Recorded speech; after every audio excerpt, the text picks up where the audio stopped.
Okay guys, dito na kami sa Sigsag Road at Timunan. Ang tinatawag nilang Imi Irene. So, dito ako ngayon sa viewing deck. Marami rin dito mga katropang nagsisilpi-silpi ano.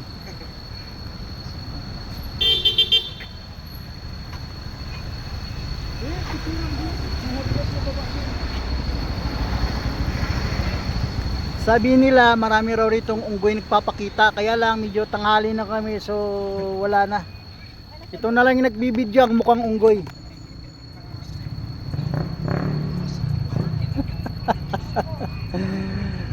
Sabi marami raw unggoy, yung nagbibidyo na lang ang mukhang unggoy, mga tropa. Pahinga na rin. Pahinga muna, pati makina.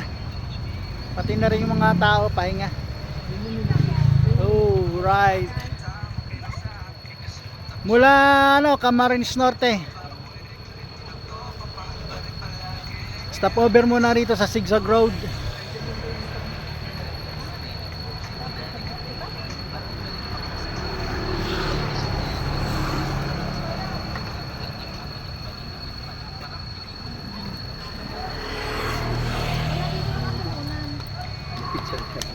Kakangalay din sa kamay.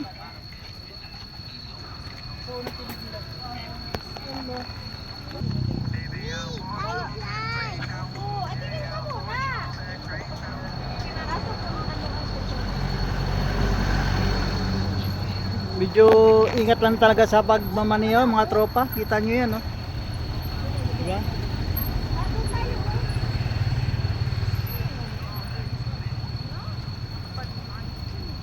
Yun lang naman yun, di ba? Lakad lang tayo? Ha? Lakad lang? Pwede bang lakarin lang yan? Tapos, kasi kayo na lang ang Ay. Ang layo kagad ng unang biyahe. Manila to Bicol, Bicol to Manila. So pabalik na kami mga tropa. Ilang araw din. Ilang araw din sa Bicol. So kailangan lang bumalik, gawa ng trabaho.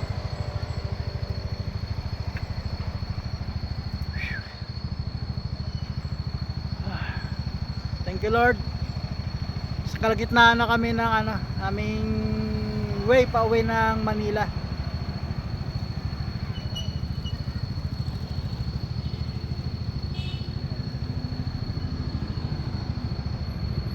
Medyo nakakapagod ang pagmamaniya, pero ang saya, masaya. Nakaka-enjoy. Tama nga yung sabi ng mga nagra-rides. Nakaka-enjoy. Maski nakakapagod, talagang nakaka-enjoy. Kaya sulitin nyo na lang hanggat kaya nyo mag-drive, mag-motor. Sulitin nyo bawat sandali. Kaya lang, laging isang tabi ang pag-iingat lagi. Kasi one time, big time ka, nako, walang take two. Walang take two sa buhay ng tao. Mabuti sa pagsusulat, pwedeng baguhin. Pero magkamali ka rito sa kalsada, hindi na pwedeng baguhin. Ayun na yun. Kaya sa lahat na biyaheros at nagtatangkang magbiyahe ng malayo, malapit man o malayo, isa-isip lagi ang pag-iingat. Tsaka kung maaari, complete PPE rin kayo. Kasi sa mga nadaanan namin doon, through experience, walang PPE sa pagdadrive. So kunting untog lang, sugat sa ulo. Kakapi muna ako para awik. Medyo nantok na, tanghali na rin.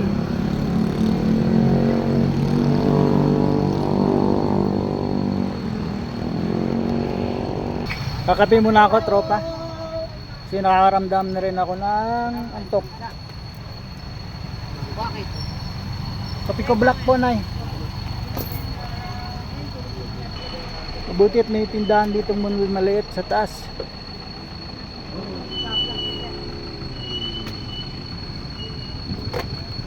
Bombahe! Gigil eh, no? Palusong na, bubumba pa.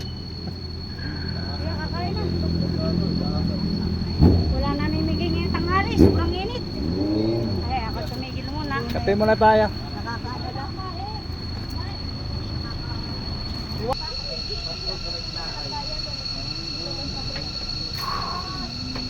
Katangalian, kape. Kakaiba yung mga Pilipino. Maski kainitan, nagagawa pa rin magkape. Sabi nga nila, coffee is life.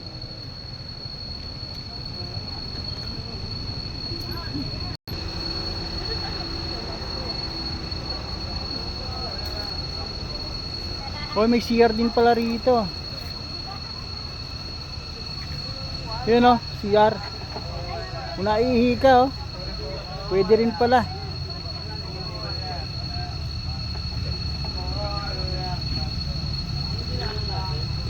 Talagang ginawa rin pala talaga tong stopover, tong area na to.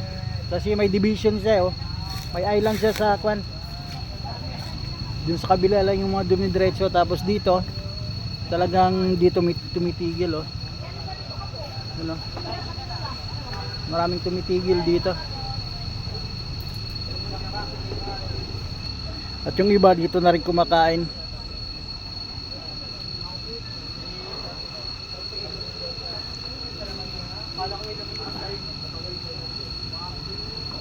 Sor, norte. Sor? Norte lang kami. Dito lang, boundary lang.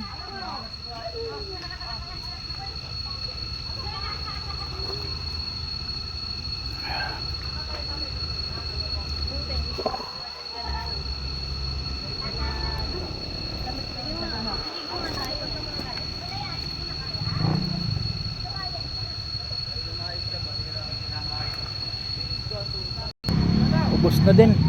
Ha? Sa baba? Saan si Nandeng? Si Nandeng? Si Nandeng saan? Nauna na? Wait lang. Dali. Wala ka naman sinabi.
Diyan oh.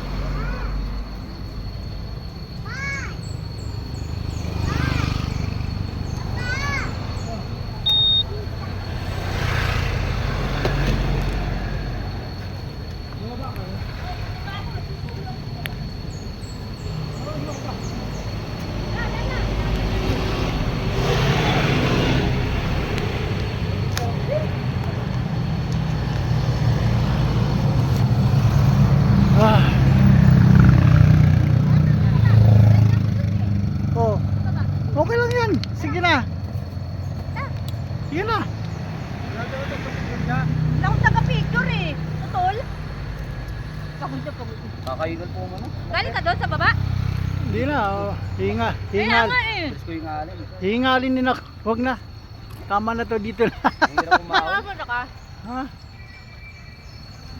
Ay, naku po.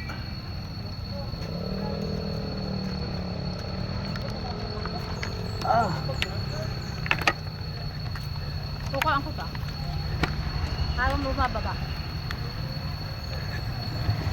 Oh. Yung mga kotse na rin dito ko, no? Saking na iwan na, oh. Ha? Hindi na kinuha. Oh.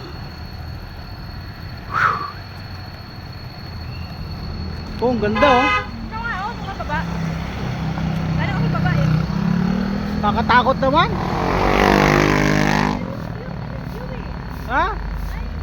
Yun nga eh. Wala.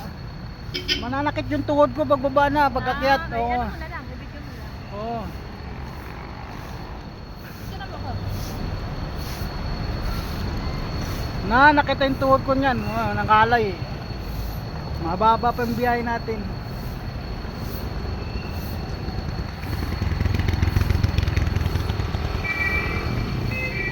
Makita lang. Ayan, oh. Ito yung zigzag road.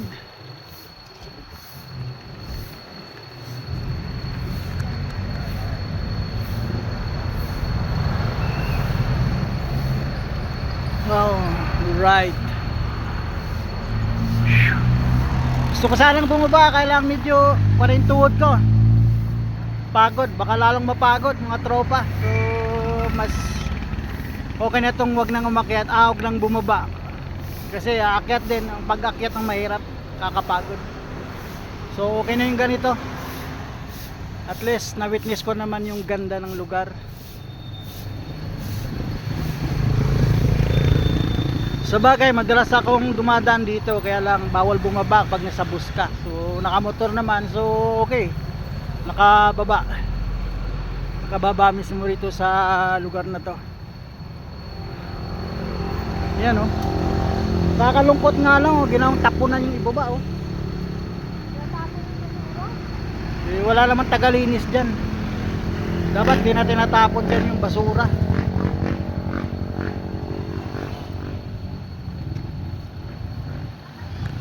Darating ang panahon, magiging ko na lang yan. Bundok na rin ang basura yun dyan. Wala rin display na yung tao.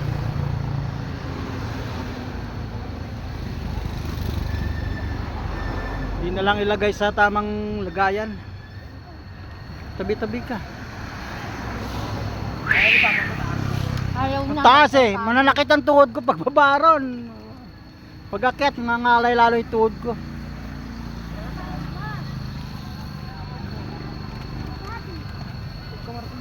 Wala yung mga unggoy. Meron unggoy dito, yung naghawak ng cellphone. Isa lang mo. Nag-react din yung isang pangawlang unggoy. Huwag ka magre-react. Kasi pagkakamalan tayong unggoy.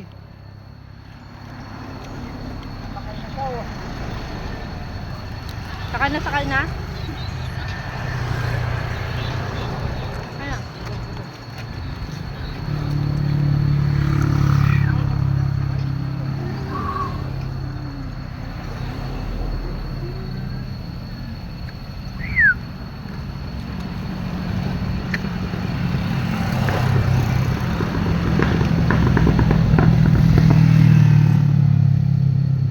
Ginagawang tapunan talaga ng mga ano, basyo ng mineral water. Oh. Pangit tingnan. Masyadong pasaway ang madlang people.